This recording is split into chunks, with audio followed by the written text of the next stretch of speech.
Dear learners, welcome to this insightful discussion on the life, philosophy, and educational vision of Swami Vivekananda. Swami Vivekananda, as you know, a name that resonates with spiritual dynamism and intellectual prowess, was not only a practical saint of modern India, but also a visionary who sought to revive the ancient Vedic wisdom. His profound influence extends across the time, inspiring generations to strive for excellence in body, mind, and spirit. Swamiji was born into a Bengali Kshatriya family on 12 January 1863 in present Kolkata. His real name was Narendranath Datta. His father, Vishwanath Datta, was a renowned lawyer in the Kolkata High Court, while his mother, Bhuvaneshwari Devi, was a pious and a religious woman. The Datta family was well known for its wealth, charity, learning, and a strong spirit of independence. His grandfather, Durga Saran Datta, was a scholar in Persian and Sanskrit and a legal expert. However, he renounced worldly life and became a monk after the birth of his son Vishwanath. Growing up in a religious household, Swamiji inherited his parents' spiritual inclination and intellectual depth.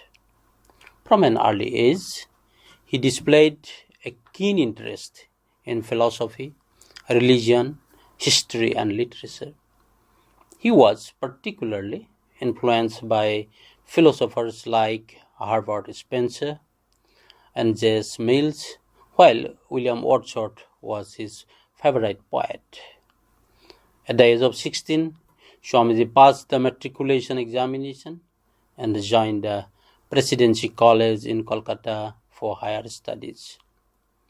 During his college years, Narendranath was introduced to Sri Ramakrishna Paramhansa by his headmaster, Mr. Hesti.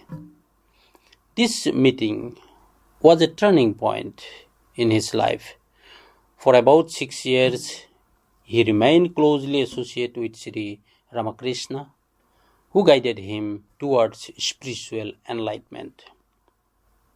Inspired by his guru, Narendranath eventually embraced monastic life and was given the title Swami Vivekananda. Following Sri Ramakrishna's passing in 1876, Swamiji took up the responsibility of carrying forward his guru's mission. He established the Ramakrishna mission to propagate spiritual knowledge and serve humanity.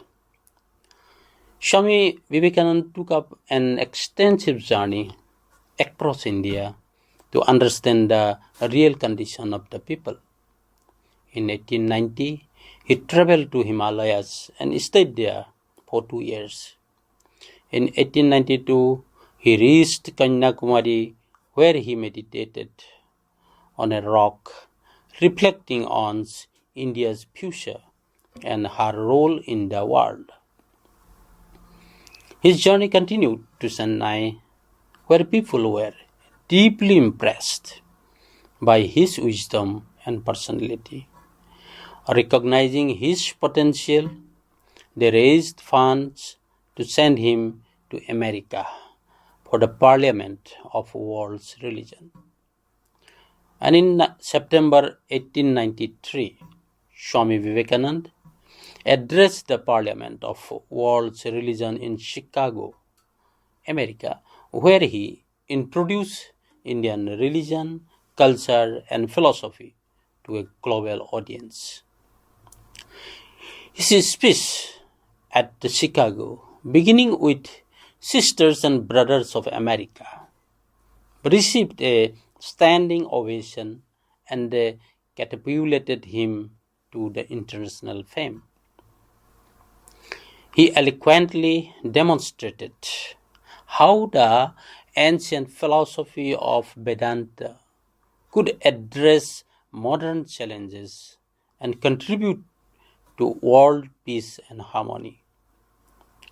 Through his discourses, he synthesized Western idealism with India's Vedantic philosophy and promoted the ideals of universal brotherhood and humanism.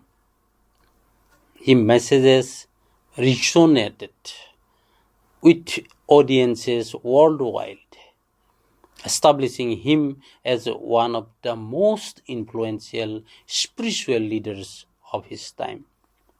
Swami Vivekananda described God as the superpower, omniscient, omnipotent, and omnipresent. To him, God is of infinite existence, infinite knowledge, and infinite bliss. He firmly believed that God is present within every individual, emphasizing that realizing that divinity within oneself is the true purpose of life. Vivekananda had unwavering faith in all world religions. He advocated that no religion is superior or inferior to another. Rather, each religion is a path leading to the ultimate goal of self-realization and divine communion. According to him, spiritualism and universal brotherhood are the foundation of all faiths, making religion a universal experience beyond rituals and dogmas. One of the most significant contributions to modern philosophy was his interpretation of religion as a scientific pursuit of consciousness. He met the challenges of modern science by asserting that religion, like science, follows a systematic path of knowledge. He described religion as a science of consciousness, a field of study that allows one to explore the depth of human experience and ultimate truth. Vivekananda brought religion from the mystical realms to a practical life. He strongly believed that one serves God best by serving humanity, which we will discuss in details later of this part of the video. He redefined spirituality as an active force for social welfare and personal growth, making it relevant to the worldly existence. He called for people to embrace courage, strength, and fearlessness in the face of challenges. By synthesizing Western idealistic philosophy with the creative philosophy of ancient Hindu Dharma, Vivekananda reshaped the Hindu way of living, giving it modern relevance.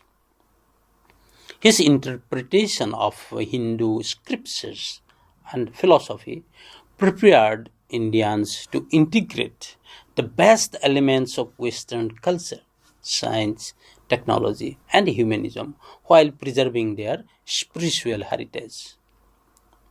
Vivekananda played a crucial role in reviving Indian spiritual pride while urging Indians to embrace progress.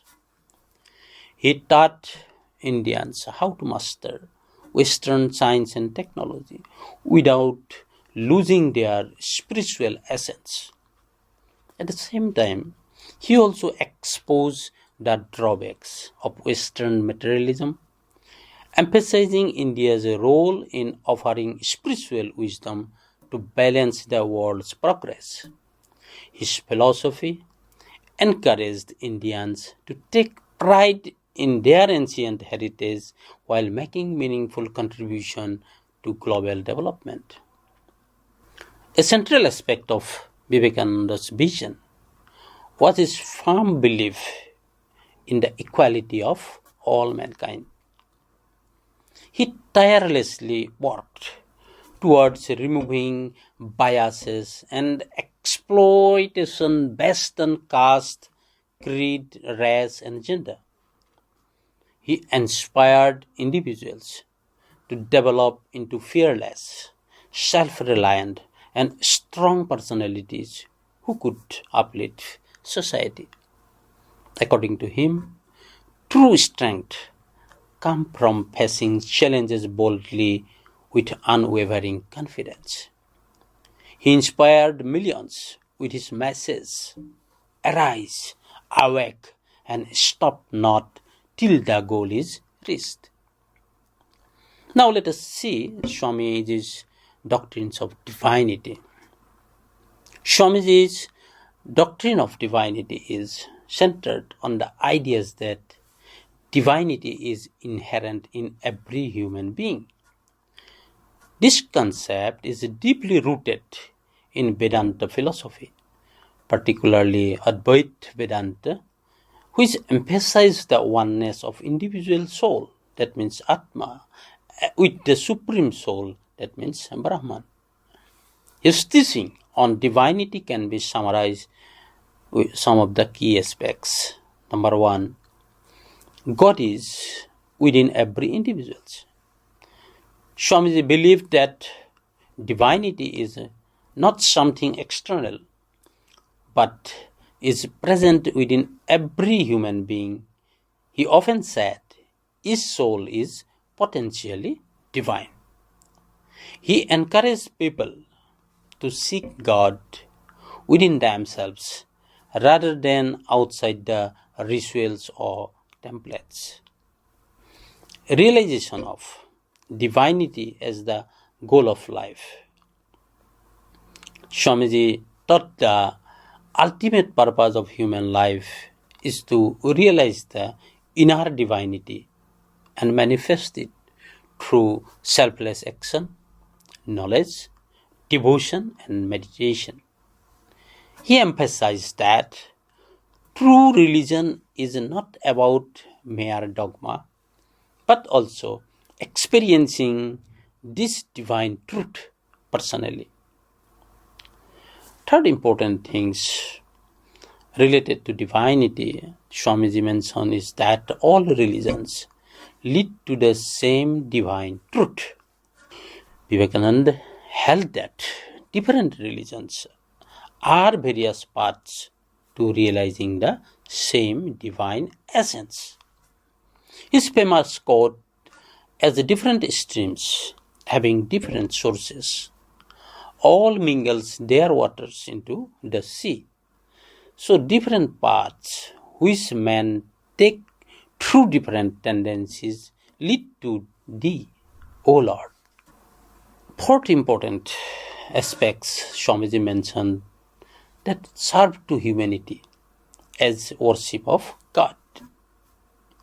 He equated serving humanity with worshipping God, saying Jiva is Shiva, meaning every living being is a manifestation of the divine.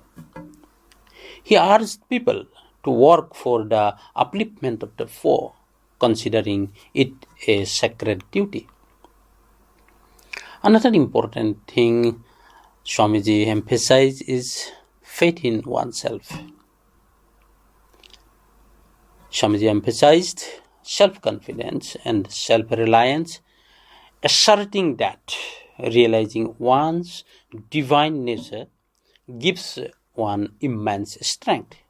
His famous exhortation that was arise, awake, and stop not till the goal is reached. Another important aspects Swamiji mentioned that is unity of individual and universal consciousness. Drawing from Advaita Vedanta, he stated that the individual soul, that is Atma, is not separated from the universal consciousness, that is Brahman. Recognizing this unity, lead to spiritual enlightenment and liberation, that is called moksha.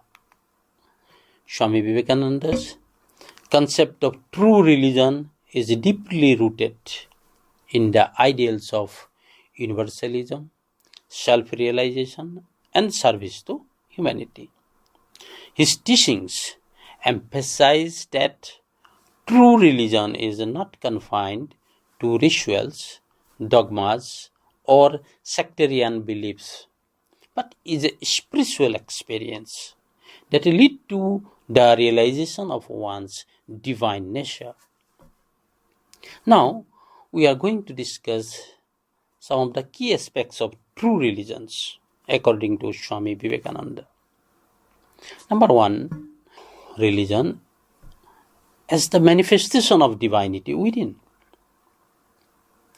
That's why Swamiji often stated, each soul is potentially divine.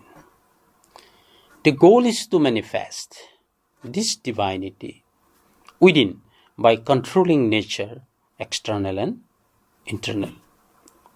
So, true religion is about realizing one's inner divinity and expressing it through love, service, and self-discipline. Number two, religion beyond rituals and dogmas. Swamiji criticized narrow religious sectarianism and emphasized that true religion is not about blind faith or mechanical rituals, but about direct spiritual experience. He believed in practical spirituality, where religious principles should be applied in daily life. Number three is harmony of religions. Swamiji strongly advocated religious harmony and the ideal that all religions lead to the same truth.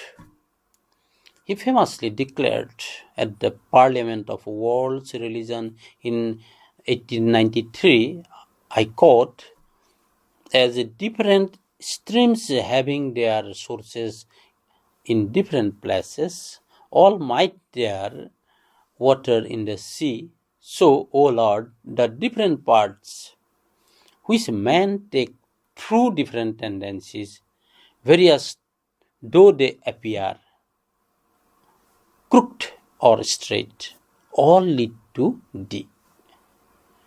He preached the idea of sarva dharma samabhava, equal respect for all religions.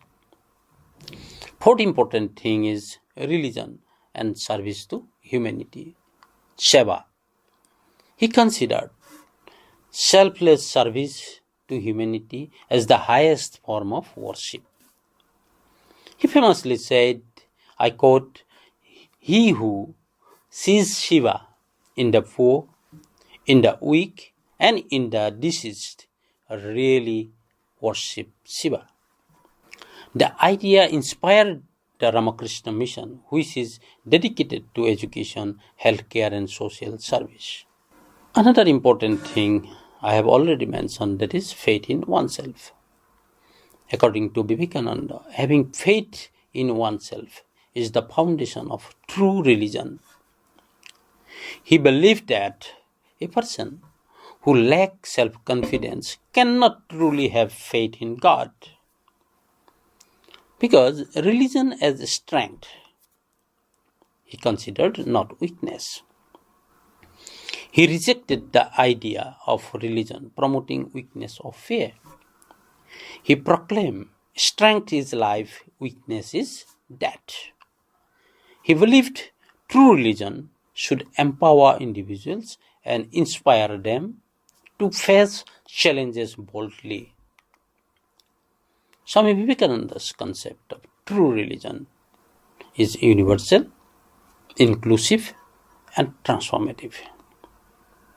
It is about realizing the divine within, respecting all paths, and serving humanity. His vision urges us to go beyond rituals and embrace religion as a living practice that uplifts both the individual and society.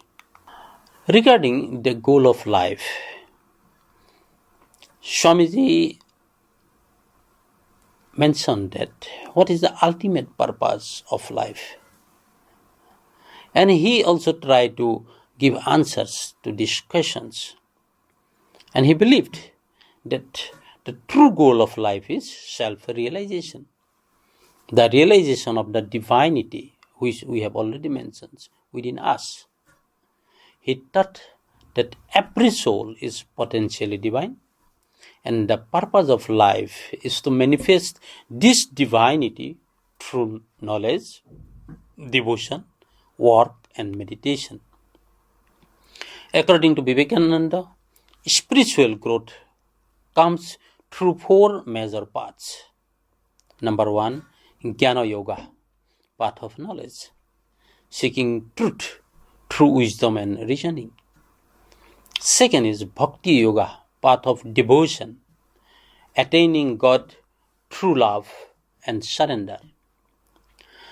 Third is Karma Yoga, path of action, selfless service without attachment to results. And the last one is Raja Yoga, path of meditation, controlling the mind to realize inner peace. So he emphasized that individuals can choose any of these paths based on their temperament, but must ultimately strive for liberation, that is called moksha, breaking free from ignorance and realizing oneness with the universe. Regarding service to humanity, for Swami Vivekananda, spiritual growth was not separate from serving society. He famously said, I quote, "They alone live who live for others. The rest are more dead than alive." He urged individuals to dedicate their lives to the welfare of humanity, believing that serving others is the highest form of worship. Through education, upliftment of the poor, and the selfless work, one fulfills life's true purposes. So Swami Vivekananda's message is clear. The goal of life is to know oneself, realize one's divine nature, and serve others selflessly. By doing so, we not only attain personal fulfillment, but also contribute to the betterment of the world.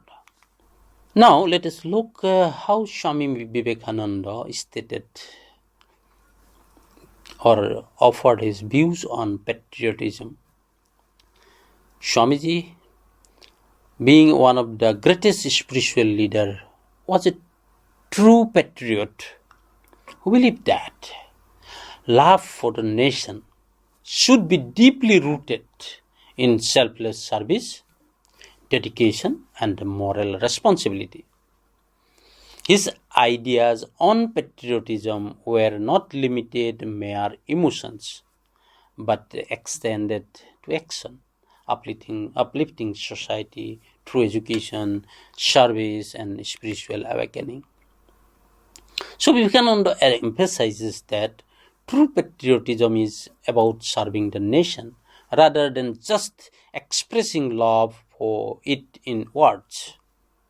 He encourages individuals to dedicate their lives in the welfare of the poor, the downtrodden, and the marginalized.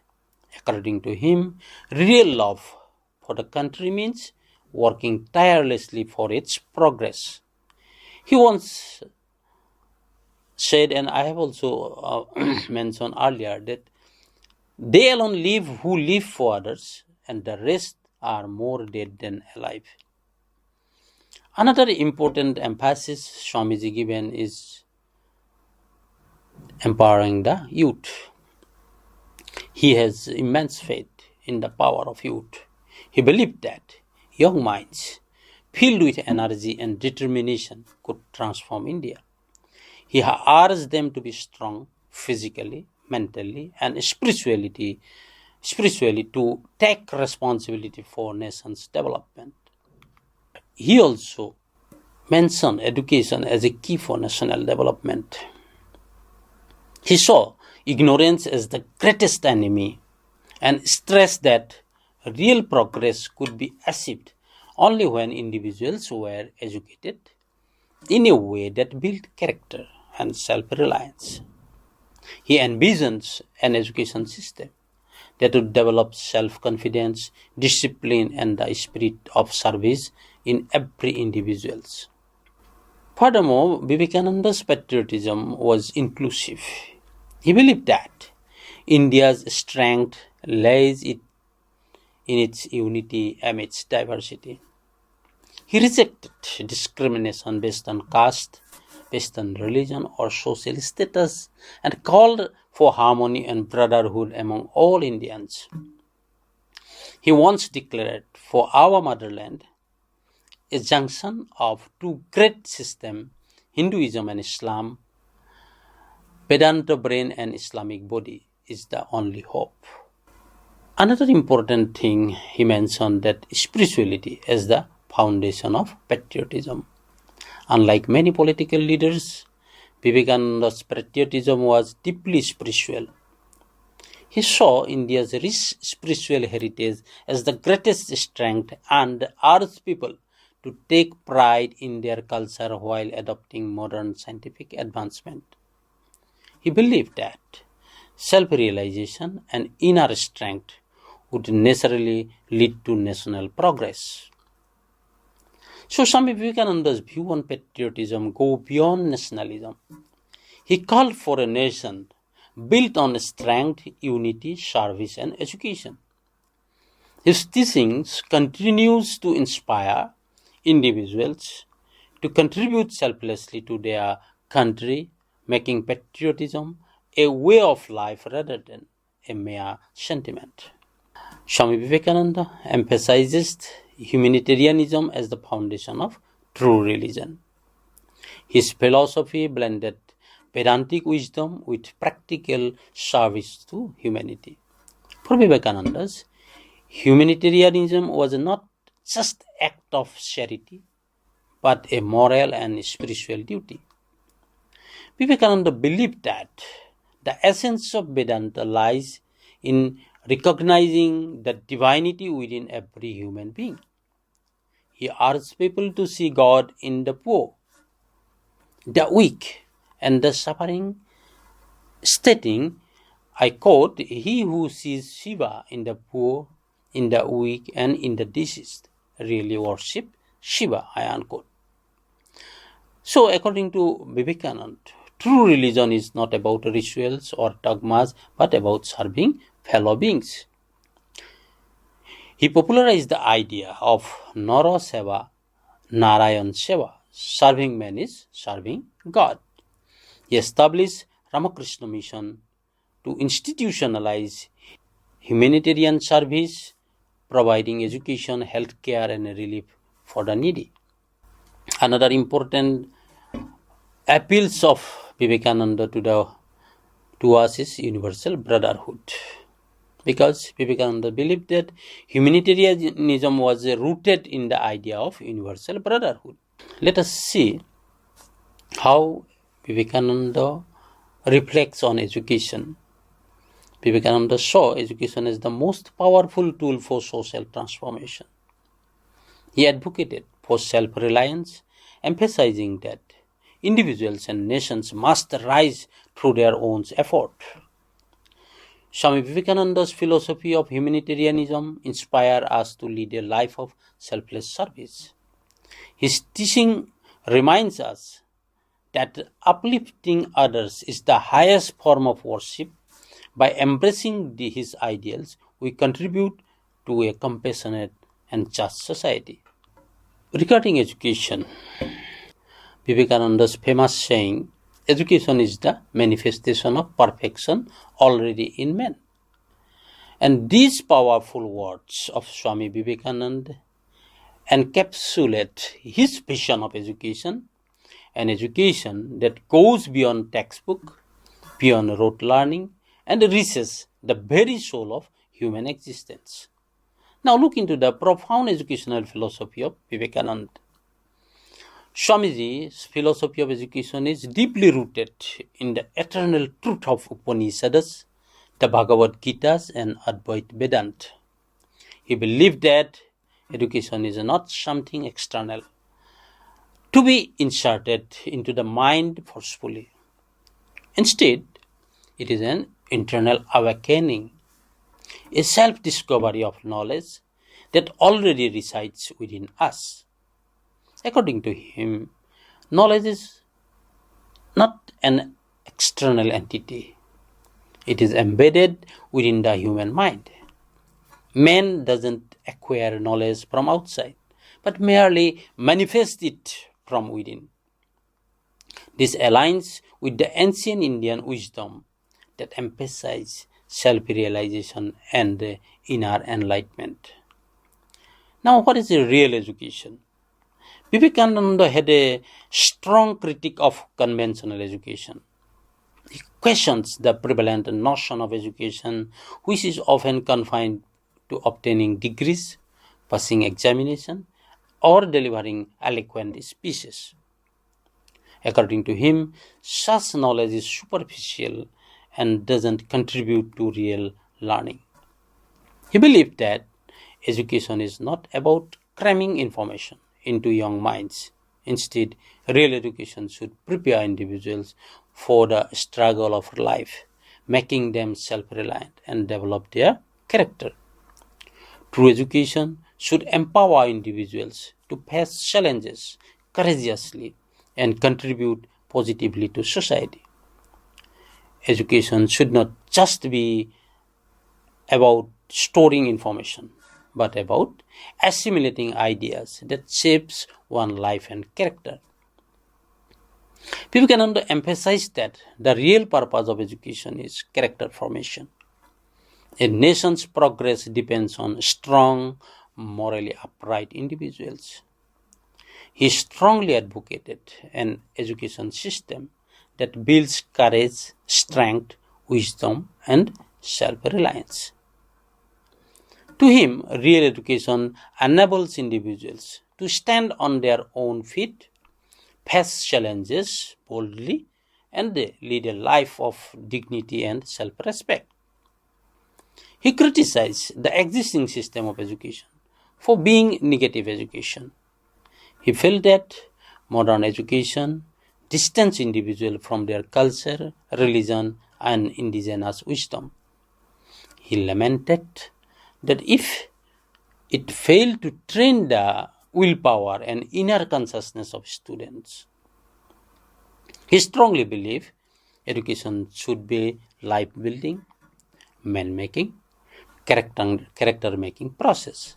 Instead of merely memorizing facts, students should internalize and practice meaningful ideas that shape their life.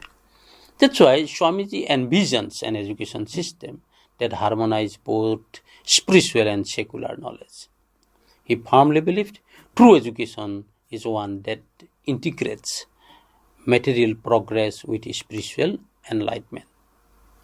To him, education should develop self-confidence and self-reliance, inculcate moral and ethical values, promote critical thinking and originality, and prepare individuals for practical life and challenges. So, we want to conclude this video, and we do hope you understood the life, philosophy, and educational perspective of our great spiritual leader and educationist Swami Vivekananda ji. We look forward to engaging with you again in our next session, where we will explore Swami Vivekananda's profound influence on educational aims, curriculum, and teaching methods. Till then, bye-bye. Thank you.